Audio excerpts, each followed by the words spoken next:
ছাত্ৰ ছাত্ৰীসকল, তোমালোকক আজি মই ভাষাৰ পাঠ নম্বৰ 5 মাকনৰ চিঠি এই পাঠটো তোমালোকক আজি মই সুন্দৰভাৱে পঢ়ুৱাই দিম আৰু তোমালোকে মনোযোগেৰে শুনিবা আৰু ঘৰত তোমালোকে টান শব্দবিলাক লিখি আনিবা।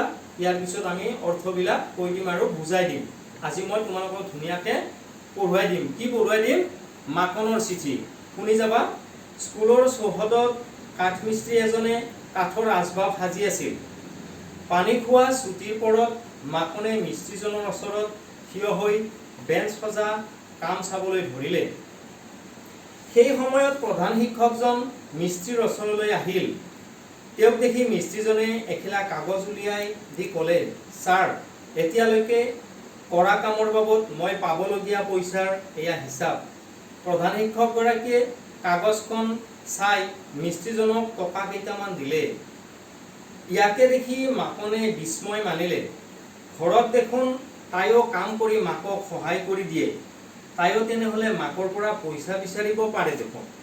স্কুল ছুটিৰ পাছত মাকন ঘৰলৈ উভতিল। মাকে বাঢ়ি দিয়া ভাতকেইটা তাই খৰধৰকৈ খালে। ৰাহি হোৱা বস্তুখিনি ঢাকি ঢুকি সামৰি থলে। ভাত খোৱা বাচনখিনিও ধুলে আৰু কোঠালিটো সাৰি অতালে। তাৰ পাছত মাকন নিজৰ পঢ়া মেজলৈ গ'ল আৰু এখিলা কাগজত তাই কৰা কামৰ হিচাপ দি মাকলৈ এই বুলি লিখিলে, কাম কৰিবলৈ যে পইচা পায় মই আজিহে জানিলোঁ। ময়ো ঘৰত কৰা কামৰ বাবে পইচা পাব লাগে। বাচন ধোৱাৰ বাবে 1 টকা আৰু ঘৰ সৰাৰ বাবে 2 টকা, মুঠতে 3 টকা মোক দিবা। মই আজি কৰা কামৰ বাবদ পাবলগীয়া পইচাৰ হিচাপ দিলোঁ। মাকন। কাগজখিলা মাকৰ হাতত দি মাকনে ক'লে, মা, এয়া মই পাবলগীয়া পইচাৰ হিচাপ।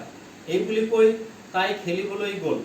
সন্ধিয়া মাকনে পঢ়ি থাকোঁতে ভায়েক বিপ্লৱে তাইৰ হাতত চিঠিৰ খাম এটা দি ক'লে, বাইদেউ, এইটো মায়ে তোমাক দিবলৈ কৈছে। মাকনে লৰালৰিকৈ খামটো খুলি টকা 3টা আৰু এখিলা কাগজ পালে।